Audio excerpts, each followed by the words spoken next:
My best friend admitted he was curious and asked if he could try with me.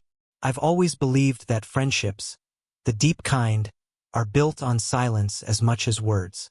The kind where you can sit together, not say a thing, and somehow still walk away feeling understood. That's what I had with Daniel, my best friend. The guy who knew the way I took my coffee without asking, who could tell from one glance if I was having a rough day. The kind of person you let into your world so much that they almost become part of the architecture of your life. And for the longest time, that's all it was. Just friendship. Just us. Daniel and I met in high school. It wasn't anything cinematic. No sparks flying across the football field or accidental bumps in the hallway. We were assigned as lab partners in chemistry class, two kids trying to get through balancing equations and learning how not to blow up beakers. He was the kind of guy who smiled with his whole face, like the corners of his eyes joined in, and from the first week we just clicked. We were opposites in some ways. He was louder, more charismatic, always the one people noticed in a room. I was quieter, more thoughtful, the one who'd rather observe than be the center of attention. But maybe that's why it worked. He pulled me out of my shell, and I grounded him when his energy burned too hot. For years, our friendship was easy. Late-night drives with the windows down, playlists looping in the background. Study sessions where we got more distracted than anything else. Long talks about dreams, about where we wanted to go after high school, about how terrifying it felt not to have everything figured out. But here's the thing. Somewhere along the way, I started noticing things I wasn't supposed to. Noticing him in ways a best friend shouldn't. The first time I realized it, we were at his place, sprawled on the couch playing some dumb video game neither of us was good at. He laughed so hard at one point he fell against me. His shoulder pressed into mine, his head tilted back. And I swear, for one dizzy, unsteady second, I wanted to reach up and trace the line of his jaw. I brushed it off, told myself it was nothing, just a fleeting thought, just me being me. But it kept happening. The way my stomach flipped when he hugged me. The way my chest ached when he talked about girls he liked. The way I sometimes caught myself watching his hands, his smile, longer than I should. And I hated myself for it. Because Daniel was my best friend. Because I couldn't risk ruining that. Because, as far as I knew, he was straight, and even if he wasn't, why would he ever look at me that way? So I buried it. I pushed those feelings down deep, locked them away, and told myself over and over again that what we had, our friendship, was enough. It had to be. But then came that night. The night that cracked everything open. It wasn't supposed to be different from any other. We were in college by then, living in different dorms but still inseparable. He came over to my place one Friday night, arms full of snacks, grinning like always. We talked, we laughed, we played cards at my desk until the clock ticked past midnight.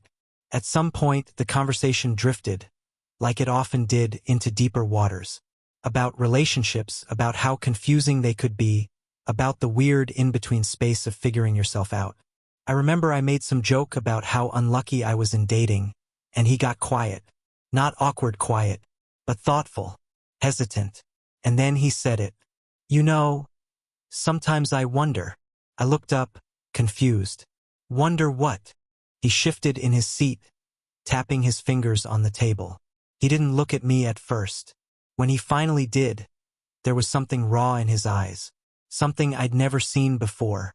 I wonder what it'd be like with a guy. I froze. My brain scrambled, tripping over itself to process his words. With a guy, I repeated, trying to keep my voice steady. He nodded slowly. Yeah, I mean, I've always dated girls, you know that. But sometimes, I just think, like, what if I'm missing something? What if I don't actually know myself as well as I thought? My heart was pounding so hard I thought he'd hear it. My palms were sweating. I didn't trust myself to speak, afraid my voice would crack with the weight of everything I felt in that moment. Daniel took a breath, then looked me dead in the eye. And I guess what I'm asking is, would it be crazy if I tried? If I tried with you? The room went silent. The kind of silence that presses down on you, thick and heavy. I didn't know what to say. 1,000 thoughts collided in my head at once. Disbelief, fear, longing. Was this real? Was he serious? Was he about to laugh and tell me it was a joke? But he didn't laugh. He just sat there, waiting, his expression caught somewhere between vulnerability and courage. And that's when it hit me, he meant it. My best friend. The guy I had been quietly in love with for years. The guy I had convinced myself I could never have.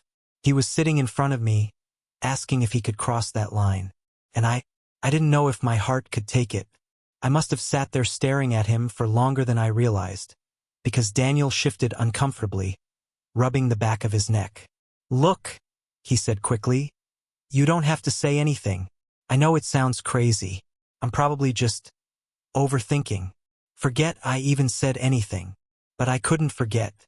Not when the air between us felt like it was buzzing, alive with something that had been waiting years to be spoken. "Daniel," I finally managed, my voice barely above a whisper. "You're serious?" His eyes flicked up to mine, and he nodded. "Yeah. I mean, I don't know what it means. I'm not saying I'm gay or anything. I trust you, more than anyone. And if I was ever going to figure it out, I'd want it to be with someone who—" He trailed off, swallowing hard. "Someone who matters." The words hit me like a punch in the chest. Someone who matters. I should have been careful. I should have thought about all the ways this could ruin us. Our friendship, the years we'd built, the fragile balance of something I cherished more than anything else. But in that moment, all I felt was the gravity of him. The closeness. The fact that the thing I had dreamed of in secret was suddenly not just possible, but standing right in front of me, asking. So I whispered, "Okay." His eyes widened, like he hadn't expected me to say yes. "Okay." I nodded. My throat was dry, my hands trembling. "If this is what you want to figure out, then okay." We just stared at each other for a beat, the tension so thick it was hard to breathe. And then, slowly, almost like he was afraid of breaking something fragile, Daniel leaned forward. I felt his breath first, warm and shaky against my lips. And then he kissed me. It was tentative at first, awkward. Our noses bumped, and I almost laughed, except the moment was too big for laughter. His lips pressed against mine, hesitant but lingering, and I swear the world tilted. My chest tightened with so many emotions I couldn't even separate them. Relief, hunger, fear, hope. When we pulled back, he exhaled shakily, eyes searching mine. That felt different. I wanted to ask if different was good, but I couldn't get the words out. My head was spinning, my heart clawing at my ribs. So he kissed me again. This time it wasn't awkward. This time it was deeper, hungrier, like something inside him had broken open. His hand found the back of my neck, pulling me closer, and I let myself melt into it, into him, into everything I'd been holding back for so long. For a few minutes, there was no thinking, no second guessing, just the heat of his mouth on mine, the weight of his hand against me, the unbelievable reality that Daniel was kissing me. But then he pulled away, his forehead resting against mine, breathing hard. "God," he whispered, "what are we doing?" The question cracked through the haze like lightning. Because what were we doing? He was my best friend, the person I couldn't afford to lose. And if this was just curiosity for him, an experiment he'd regret, then where did that leave me? I forced myself to pull back, even though every cell in my body screamed at me not to. "Daniel," I said quietly, "are you sure about this?" He stared at me, jaw tight. "I don't know. I'm not sure about anything right now. But I know that when I kissed you, it felt like something I've been missing." Those words should have filled me with hope. Instead, they terrified me. Because missing something and wanting me weren't the same thing. Because I couldn't let myself just be a test run for him. Not when my feelings ran deeper than I'd ever admitted. "I need you to be honest with me," I said, my voice trembling. "If this is just curiosity, if this is just you trying to figure yourself out, I don't know if I can do it. Not with you. Not when." I stopped myself before I said too much, before I confessed everything I'd been holding back. But Daniel caught it. His eyes softened, and he whispered, "Not when you feel more?" The air left my lungs. I couldn't answer. I didn't need to. He could see it written all over me. For a long moment, Neither of us spoke. The silence felt heavy, charged with everything hanging between us. Finally, he reached out, gently taking my hand. "I don't want to hurt you," he said. "I swear I don't. I don't want to keep wondering anymore.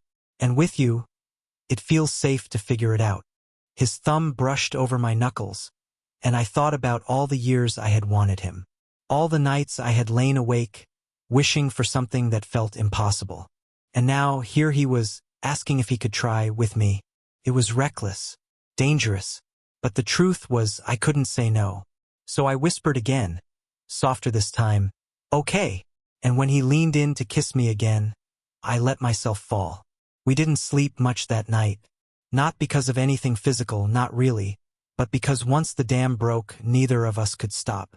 We talked for hours. Stopped to kiss. Talked again. Stopped to kiss again. It was like we were both caught in this endless loop of discovery and hesitation, fear and exhilaration. At one point, Daniel lay on his back across my bed, staring at the ceiling, his arm draped over his forehead. "This is so weird," he muttered. I propped myself up on an elbow beside him, my chest still buzzing from our last kiss. "Weird how?" He turned his head toward me, his lips curving into a crooked grin. "Weird that it feels normal, like I've done this 100 times. Except I haven't." His grin faltered and something more vulnerable replaced it. "And it's with you, my best friend." I tried to smile back, but there was an ache sitting heavy in my chest. Because what was normal for him was extraordinary for me. What was curiosity for him was years of hidden longing for me. But I didn't say that. Couldn't. So I just said, "Yeah, weird." We lay there in silence for a while, the soft hum of the dorm building filling the spaces between us. Every so often, his fingers would brush against mine on the bedspread, and each time it felt deliberate, even if it wasn't. Around 3 in the morning, he finally sat up, raking a hand through his messy hair. "I should go," he said reluctantly. "If I stay, I'm not going to stop kissing you." I froze, unsure whether to laugh or cry. Instead, I managed a quiet, "Maybe I don't want you to stop." He looked at me then, really looked, and for a second I thought he was going to stay. But he shook his head, smiling softly. "I don't want to mess this up. Let's just take it slow. Okay?" I nodded, even though the words left me hollow.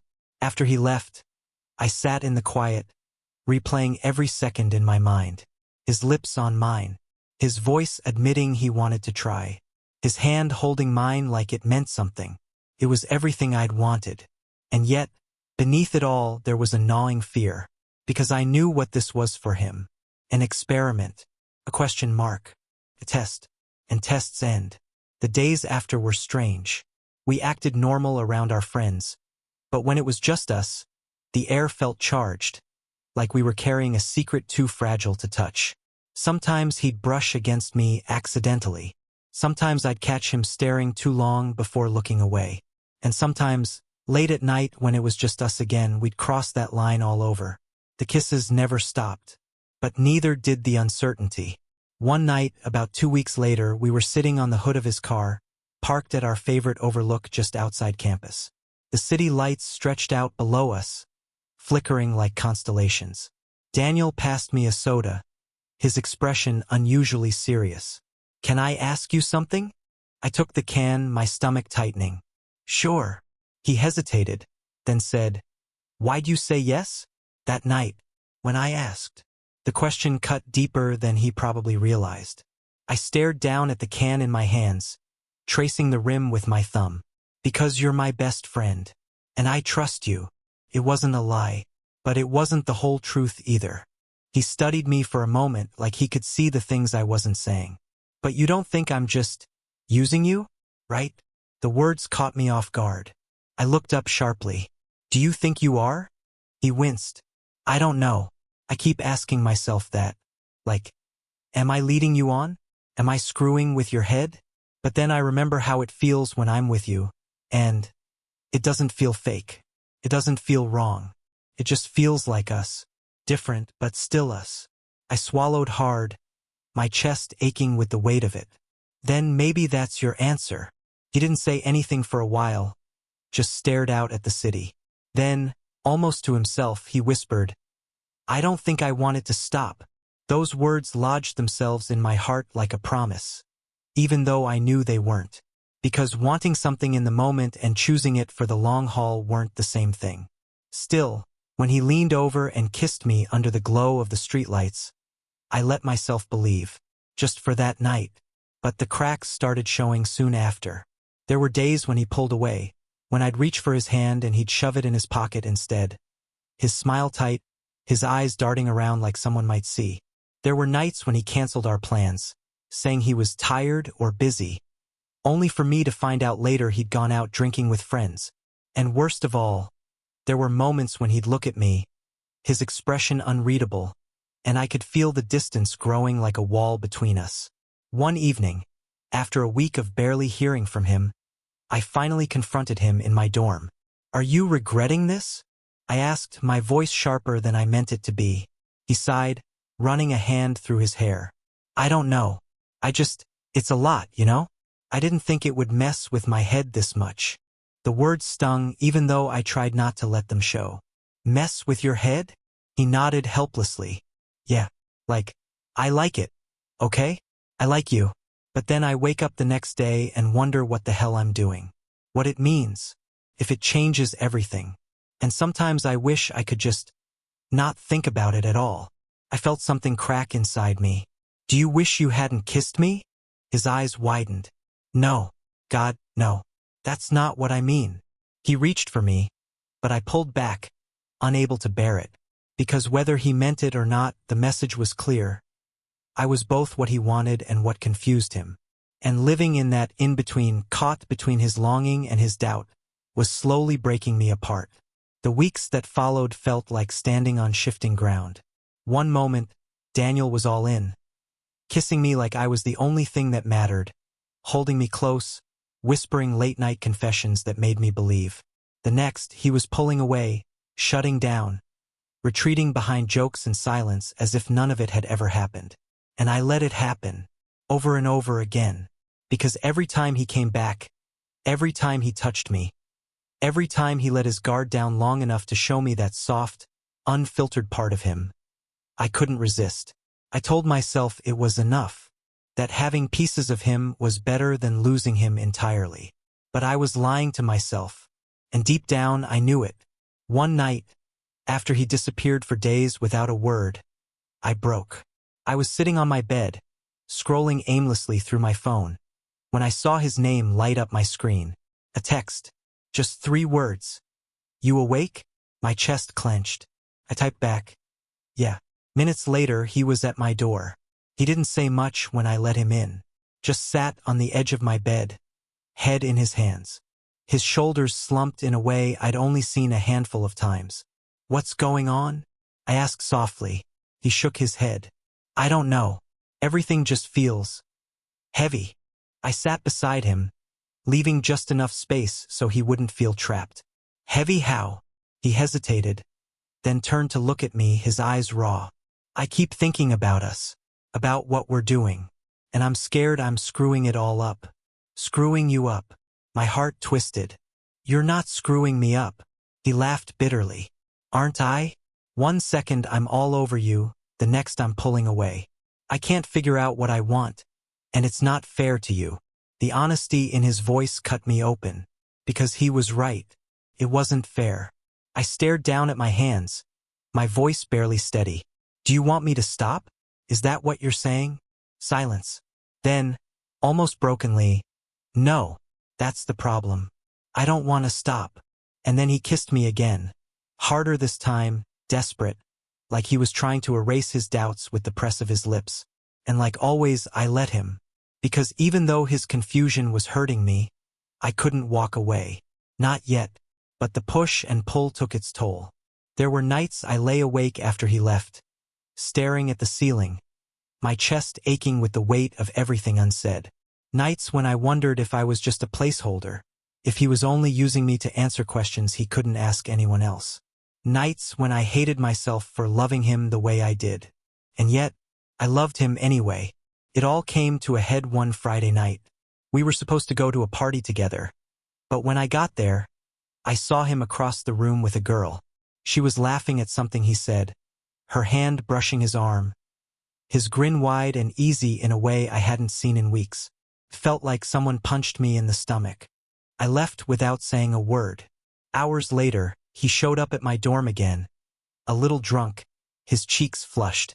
"You left," he said, like he couldn't believe it. "Yeah," I snapped. "I didn't really feel like watching you flirt all night." His smile faltered. "It wasn't like that, wasn't it?" I shot back, my voice cracking, because from where I was standing, it sure looked like it. He ran a hand through his hair, frustrated. "I was just talking, that's all.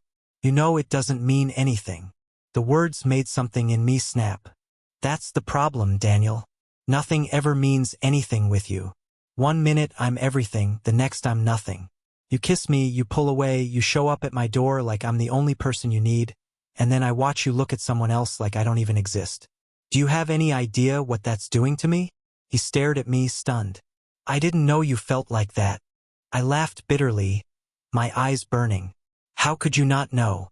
Do you really think I've been doing this because I'm curious too? Because I want to try? No, Daniel. I said yes because I've been in love with you for years. And it's killing me to feel like I'm just an experiment you'll outgrow." The words hung between us, sharp and heavy, the truth finally out in the open. He looked like I just hit him. You love me?" Tears stung my eyes, but I forced myself to meet his gaze. "Yeah, I do. I have for a long time.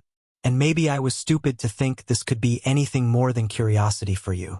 But I can't keep letting you break me in half while you figure yourself out." His mouth opened, then closed again. For once, he had no words. The silence stretched until I couldn't take it anymore. I stood, turning toward the door. "I think you should go." "Wait." His voice cracked, desperate. "Please don't do this. I didn't know. I swear I didn't know." I closed my eyes, swallowing hard. "That's the point, Daniel. You didn't know. Because you didn't want to see it." And with that, I opened the door. He stood there for a moment, torn, his face a mixture of regret and panic. But then, slowly, he stepped out.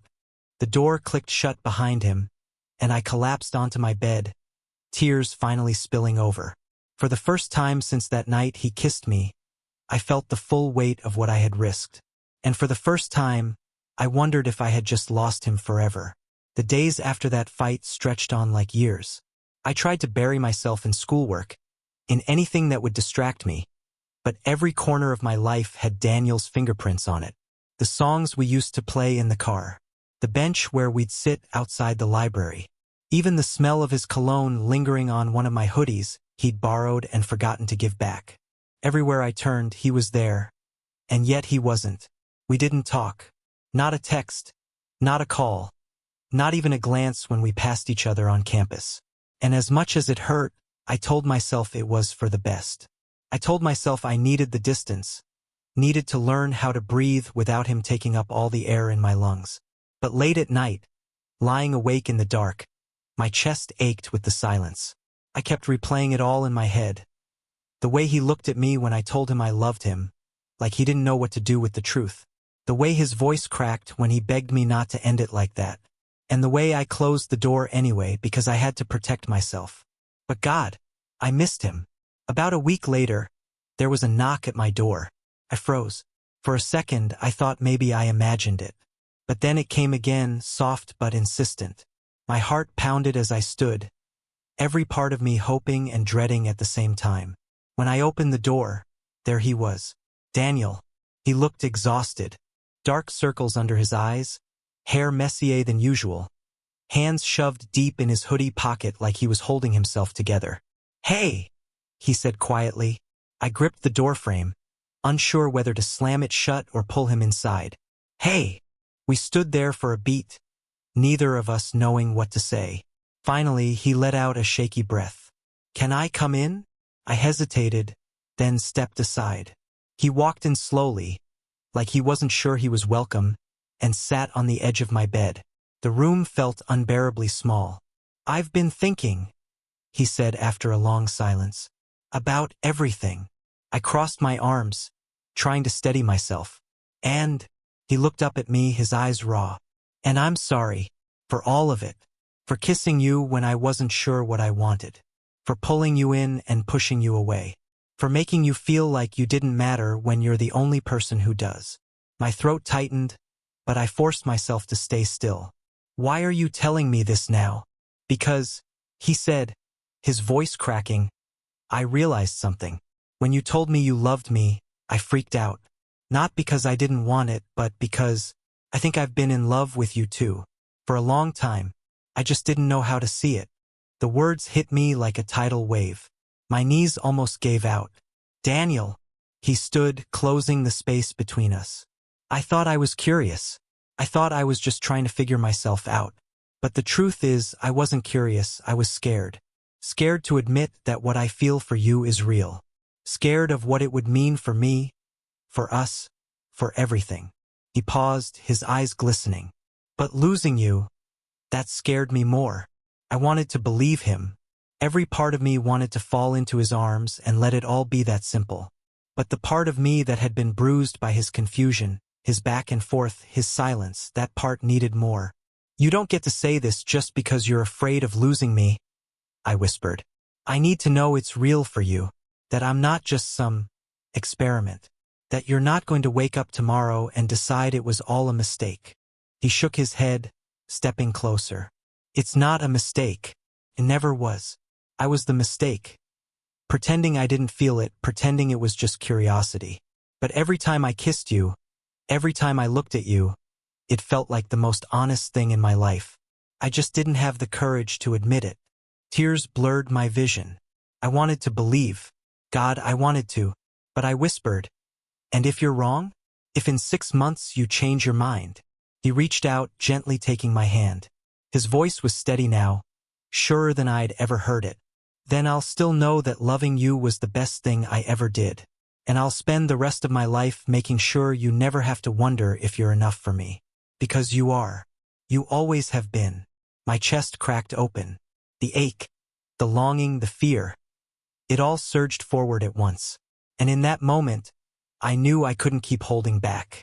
I stepped into him, my forehead pressing against his. I don't want pieces of you anymore, Daniel. If you're in this, I need all of you.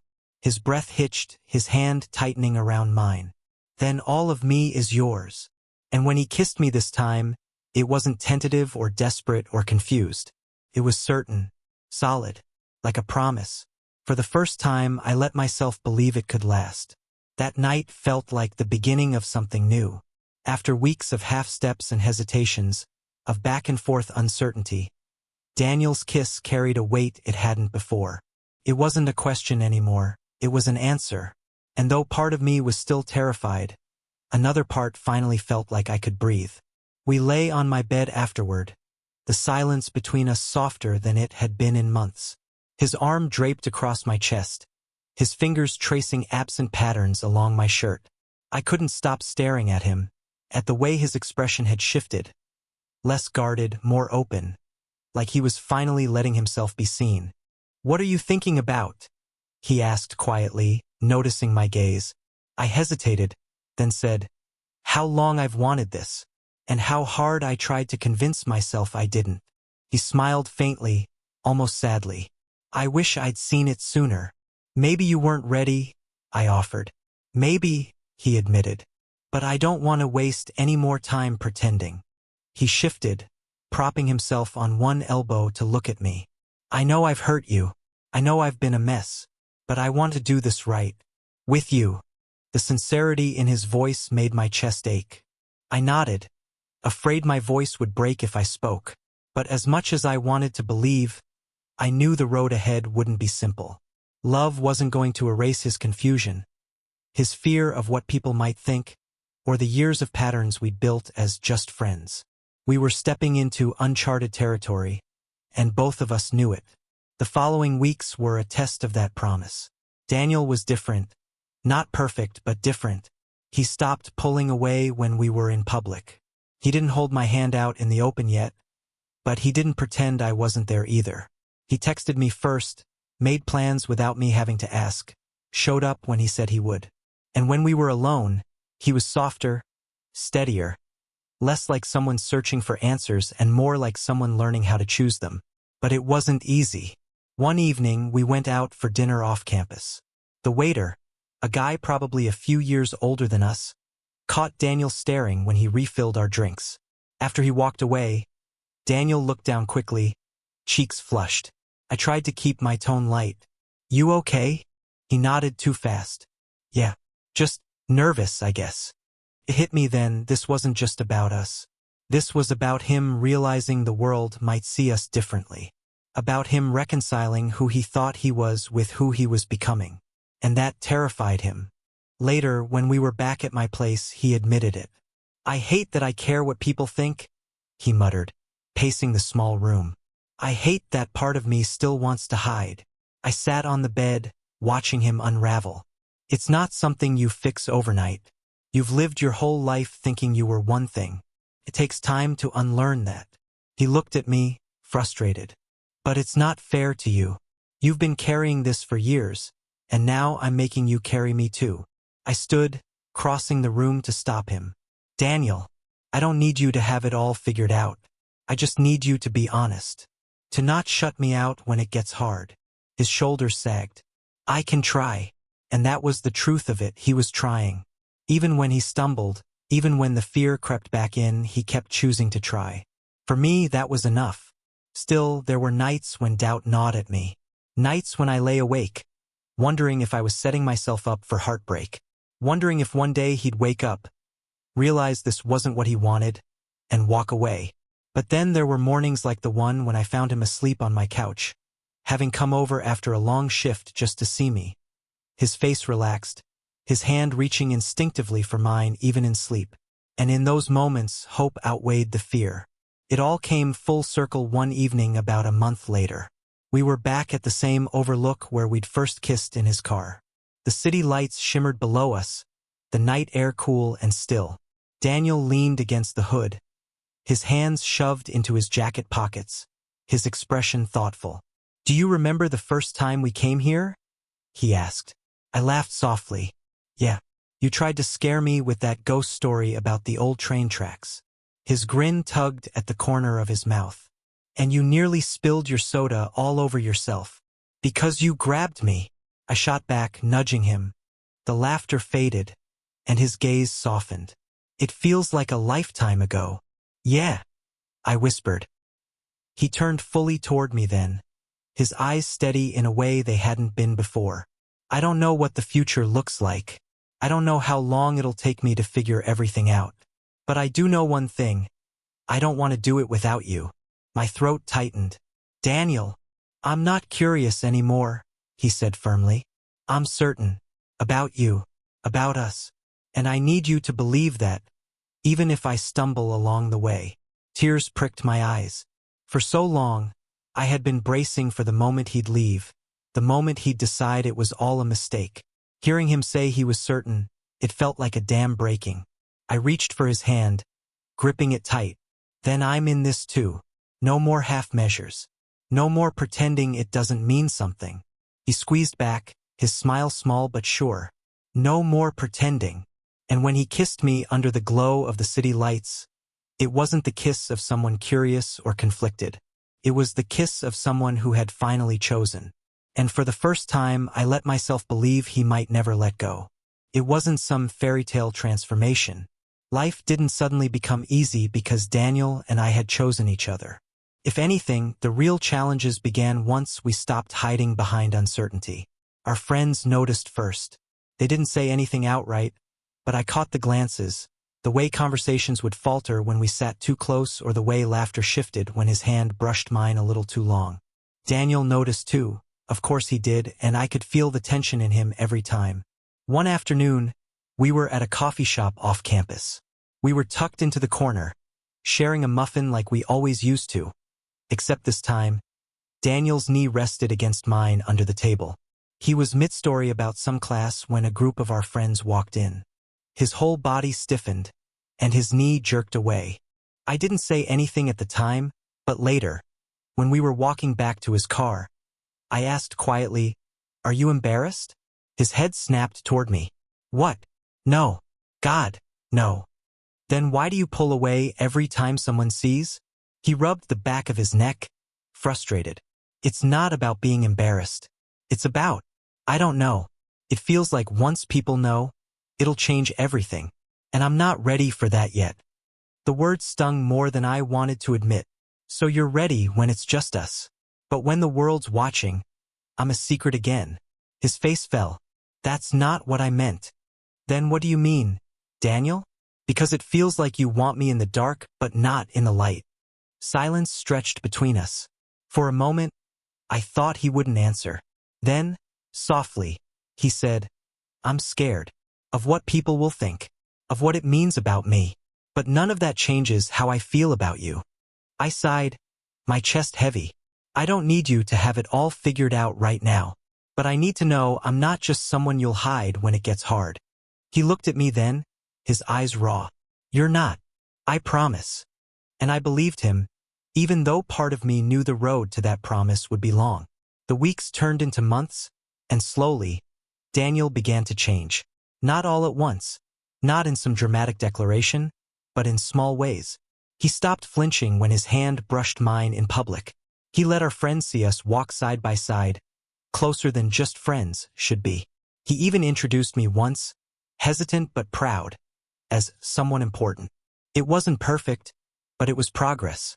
One night, we went to a small concert downtown. It wasn't anything big, just a local band we both liked, but something about the music, the lights, the way the crowd swayed together made everything blur. At one point, Daniel slipped his hand into mine, right there in the middle of the crowd. My heart stopped. He didn't let go. Not when people bumped into us, not when the lights came up, not even when we left the venue and walked down the street. For the first time, he chose to hold me in the open. And in that moment, I realized something. Love wasn't about the grand gestures. It was about the small choices made over and over again, until they became a truth you could rely on. That night, lying in bed with his arm wrapped around me, I whispered, "You know this feels like forever, right?" He pressed his lips to the back of my neck. That's the plan. But forever was still fragile. There were still nights when doubt crept in, his mine both. Nights when I caught him staring at the ceiling, lost in thought, and wondered if he was questioning everything all over again. Nights when I wondered if I was strong enough to keep risking my heart on someone still learning how to hold it. And then there were mornings when he'd pull me closer in his sleep, his hand instinctively finding mine, and all the doubts dissolved. The truth was, we were both still figuring it out. But maybe that was okay. Maybe love wasn't about having all the answers, but about being willing to ask the hard questions together. One evening, months after that first confession, we sat on the floor of my dorm, surrounded by half-empty pizza boxes and soda cans. Daniel leaned back against the bed, his eyes soft as he watched me talk about some paper I was stressed over. "You know something?" he said suddenly. "What?" I asked, mid-rant. He smiled, small but sure. "You were the best risk I ever took." The words stopped me cold. My chest tightened, my eyes burning. Because for so long, I'd been afraid I was just a gamble for him. Something uncertain, something temporary. Hearing him say that I wasn't just a curiosity, but the best choice he'd ever made, it healed something in me I didn't realize was still broken. I leaned forward, kissing him softly. "You were mine too." And for the first time, I believed it could be true, not just for now, but for always. Because love isn't about certainty. It's about choosing every single day, even when it's messy, even when it's hard. And that night, with pizza grease on our fingers and laughter in our voices, Daniel and I chose each other. Again, and again, and again.